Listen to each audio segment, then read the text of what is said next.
അതായത് pain ക്യൂറും pain റിലീഫും തമ്മിൽ നല്ല വ്യത്യാസമുണ്ട്. സാധാരണഗതിയിൽ നമ്മുടെ അടുത്തേക്ക് ഒരു പേഷ്യന്റ് വലിയൊരു വേദനയായിട്ടായിരിക്കും നമ്മുടെ അടുത്തേക്ക് വരിക.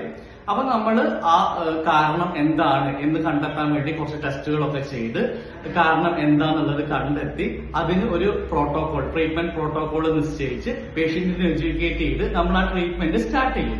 അങ്ങനെ കുറച്ച് ദിവസം നമ്മൾ ആ ട്രീറ്റ്മെന്റുമായിട്ട് മുന്നോട്ട് പോകുന്ന സമയത്ത് അവിടുത്തെ ഇൻഫ്ലമേഷൻ നല്ല രീതിയിൽ മാറും. ഇൻഫ്ലമേഷൻ മാറുന്ന സമയത്ത് എന്താ സംഭവിക്കുക? ആ പെയിൻ അവിടെ ഇല്ലാതാകും. അപ്പം സാധാരണ ഒരുവിധം എല്ലാ കേസുകളിലും എന്താ സംഭവിക്കാന്ന് വെച്ചിട്ടുണ്ടെങ്കിൽ ഈ വേദന ഇല്ലാതാവുന്ന സമയത്ത് പേഷ്യന്റ് ആ ട്രീറ്റ്മെന്റ് അവിടെ വെച്ചിട്ട് സ്റ്റോപ്പ് ചെയ്യും. കാരണം എന്താന്ന് വെച്ചിട്ടുണ്ടെങ്കിൽ അവര് വന്നത് വേദനക്കാണ്, ആ വേദന ഇല്ലാതായി, അപ്പൊ പിന്നെ ട്രീറ്റ്മെന്റ് കണ്ടിന്യൂസ് ചെയ്യേണ്ട ആവശ്യമില്ലല്ലോ എന്ന് വിചാരിച്ചിട്ട് അവിടെ ട്രീറ്റ്മെന്റ് സ്റ്റോപ്പ് ചെയ്യും. പക്ഷെ അവിടെ പെയിൻ റിലീഫ് മാത്രമാണ് കിട്ടുന്നത്. ആ വേദന ഉണ്ടാക്കിയ പ്രധാന കാരണം അപ്പോഴും അവിടെ തന്നെ ഉണ്ട്. പെയിൻ ക്യൂർ ആയിട്ടില്ല, പെയിൻ റിലീഫ് മാത്രമാണ് അവിടെ കിട്ടിയിട്ടുള്ളത്. ശരിക്കും എങ്ങനെയാ ചെയ്യേണ്ടതെന്ന് വെച്ചിട്ടുണ്ടെങ്കിൽ ഇപ്പം ഒരു വേദനയായിട്ട് വന്നു, അപ്പം ഡോക്ടർ അതെന്താണെന്ന് അറിയാൻ വേണ്ടിയിട്ട്, ഫോർ എക്സാമ്പിൾ ഇപ്പൊ ഡിസ്ക് ബൾജ് ആണെങ്കിൽ ഡിസ്ക് ബൾജ് ആണോ അല്ലെങ്കിൽ ആ ഡിസ്ക് എത്രത്തോളം ബൾജ് ചെയ്തിട്ടുണ്ട് എന്നറിയാൻ വേണ്ടി ടെസ്റ്റ് ചെയ്യും, സ്കാൻ ചെയ്യും.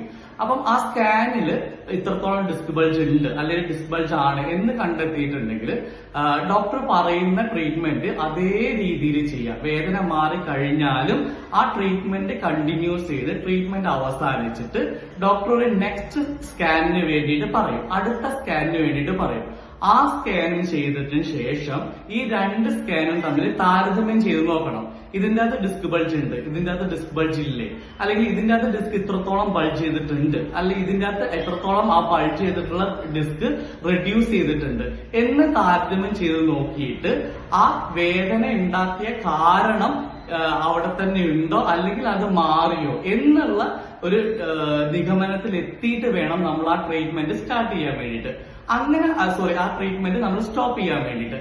അങ്ങനെ നമ്മൾ ട്രീറ്റ്മെന്റ് സ്റ്റോപ്പ് ചെയ്തിട്ടുണ്ടെങ്കിൽ ഒരു 99% ആ വേദന പിന്നെ തിരിച്ചു വരില്ല. അല്ലാതെ നമ്മൾ ഇൻഫ്ലമേഷൻ മാറി, അപ്പൊ വേദന മാറി,